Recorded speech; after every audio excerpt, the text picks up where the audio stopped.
Chapter 7. A Day with the Beavers. While the two boys were whispering behind, both the girls suddenly cried, "Oh!" and stopped. "The robin!" cried Lucy. "The robin! It's flown away!" And so it had, right out of sight.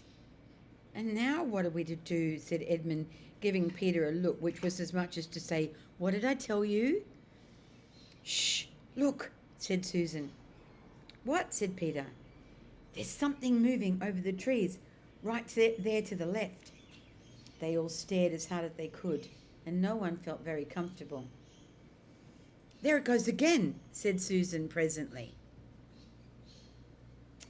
"I saw it that time too," said Peter. "It's still there. It's just gone behind that big tree." "What is it?" said Lucy, trying very hard not to sound nervous. "Whatever it is," said Peter, "it's dodging us.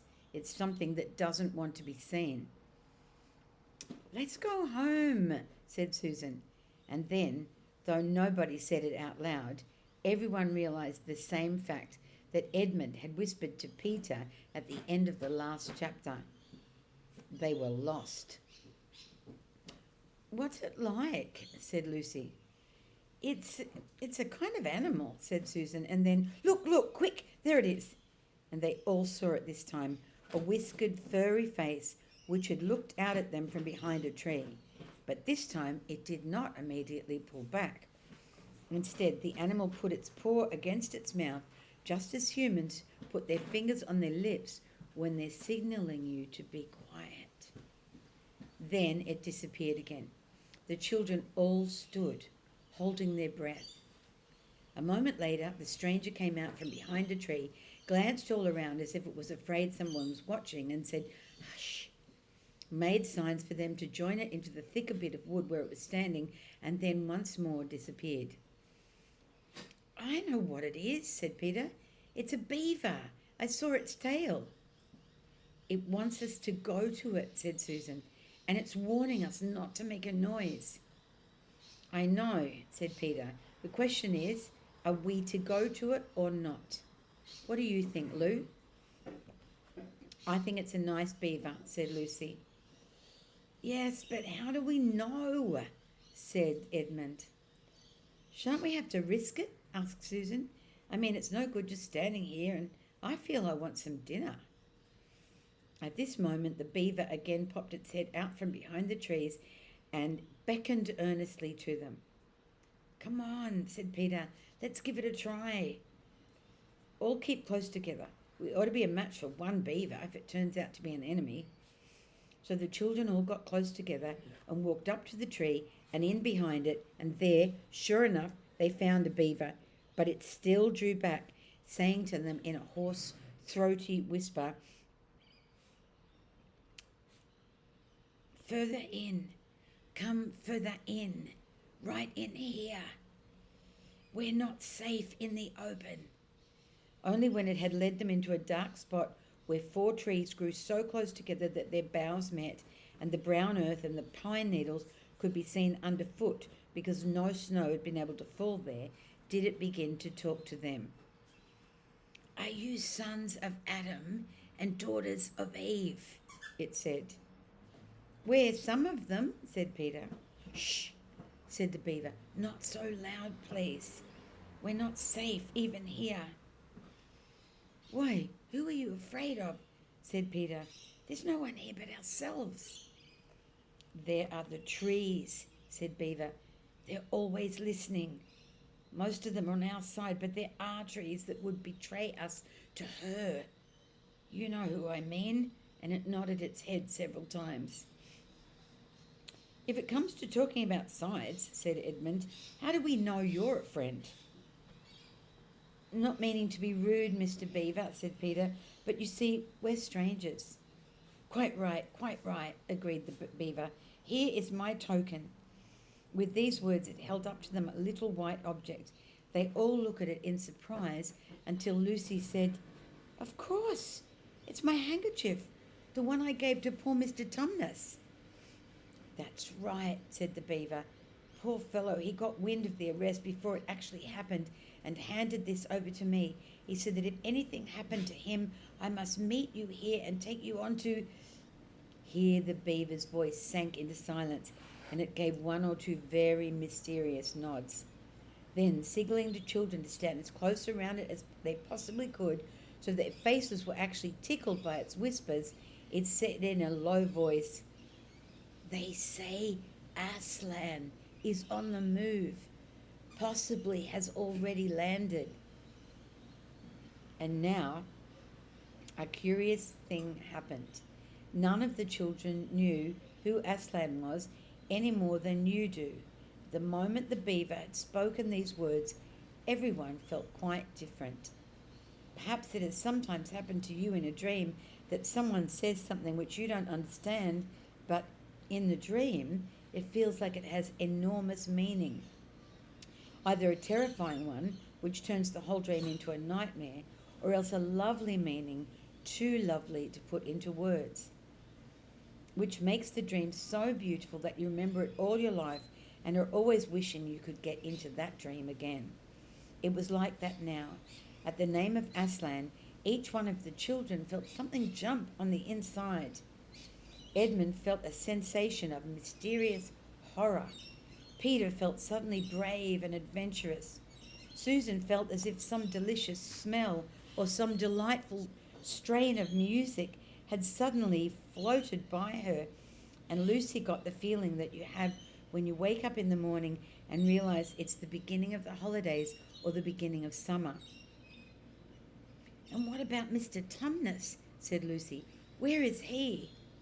"Shh," said the beaver. "Not here. I must bring you where we can have a real talk, and also dinner." No one except Edmund felt any difficulty about trusting the beaver now, and everyone, including Edmund, was very glad to hear the word dinner.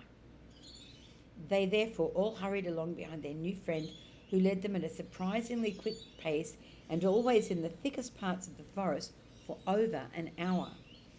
Everyone was feeling very tired and very hungry when suddenly the trees began to get thinner in front of them and the ground to fall steeply downhill. A minute later they came out under the open sky, the sun was still shining, and found themselves looking down on a fine sight. They were standing on the edge of a steep, narrow valley, at the bottom of which ran, at least it would have been running if it hadn't been frozen, a fairly large river. Just below them a dam had been built across the river, and when they saw it, everyone suddenly remembered that of course beavers are always making dams, and felt quite sure that Mr. Beaver had made this one. They also noticed that he now had a sort of a modest expression on his face, the sort of look people have when you're visiting a garden they've made or reading a story they've written. So it was only common politeness when Susan said, "Oh, what a lovely dam!"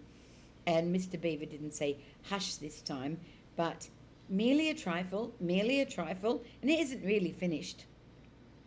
Above the dam there was what ought to have been a deep pool, but was now, of course, a level floor of dark green ice.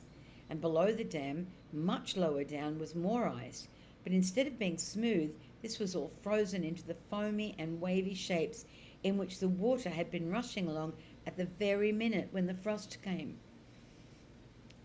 And where the water had been trickling over and spurting through the dam, there was now a glittering wall of icicles, as if the side of the dam had been covered all over with flowers and wreaths and festoons of the purest sugar.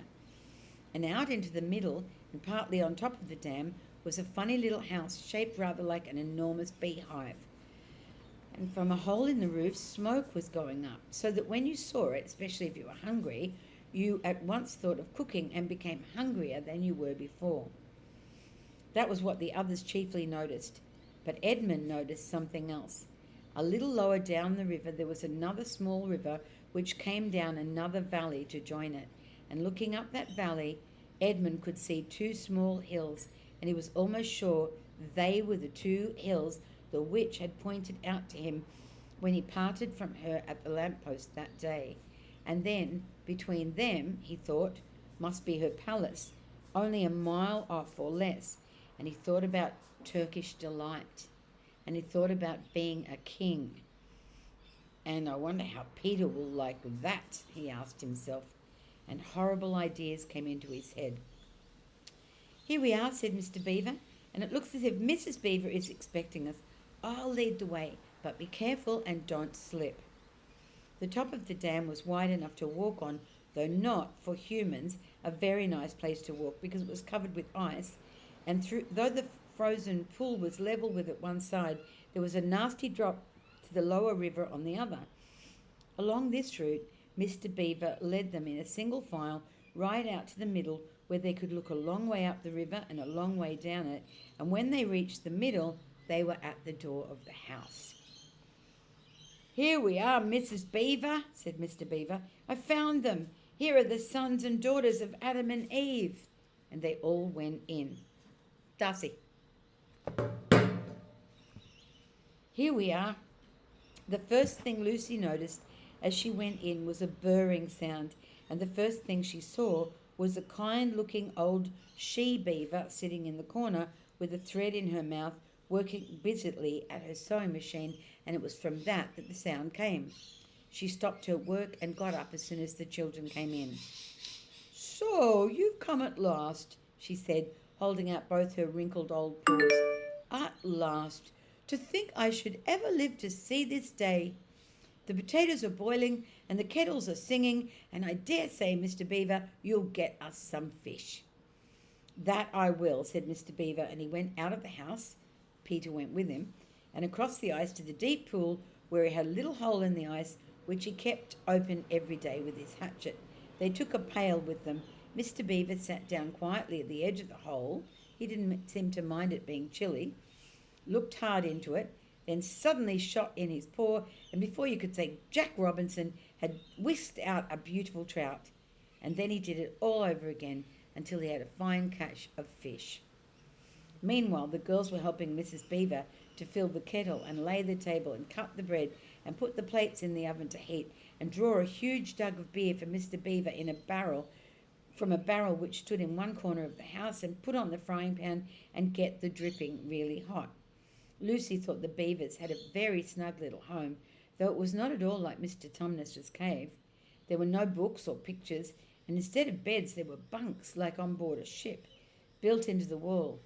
And there were hams and strings of onions hanging from the roof, and the walls were gumboots and oilskins and hatchets and pairs of shears and spades and trowels and things for carrying mortar in, and fishing rods and fishing nets and sacks. And the cloth on the table, though very clean, was rough. Just as the frying pan was hissing nicely, Peter and Mr. Beaver came in with the fish, which Mr. Beaver had already opened with his knife and cleaned out in the open air. You can think how good the new caught fish smelled while they were frying, and how the hungry children longed for them to be done, and how much hungrier still they had become before Mr. Beaver said, "Now, we're nearly ready." Susan drained the potatoes and then put them all back in the empty pot to dry on the side of the range, while Lucy was helping Mrs. Beaver dish up the trout, so that in a very few minutes everyone was drawing up their stools. It was all three-legged stools in the Beavers' house, except for Mrs. Beaver's own special rocking chair by the fire. And they were preparing to enjoy themselves. There was a jug of creamy milk for the children.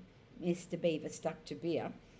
And it was a great lump of yellow butter in the middle of the table, from which everyone took as much as he wanted to go with his potatoes. And all the children thought, and I agree with them, that there's nothing to beat good freshwater fish if you eat it when it's been alive half an hour ago and came out of the pan half a minute ago. And when they had finished the fish, Mrs. Beaver brought unexpectedly out of the oven a great and gloriously sticky marmalade roll, steaming hot, and at the same time moved the kettle onto the fire, so that when they finished the marmalade roll, the tea was made and ready to be poured out. And when each person had got his or her cup of tea, each person shoved back his or her stool so as to be able to lean against the wall, and gave a long sigh of contentment. "And now," said Mr. Beaver, pushing away his empty beer mug and pulling his cup of tea toward him, "if you'll just wait until I've got my pipe lit up and going nicely, why, now we can get to business. It's snowing again," he added, cocking his eye at the window, That's all the better, because it means we shan't have any visitors, and if anyone should have been trying to follow you, why, he won't find any tracks.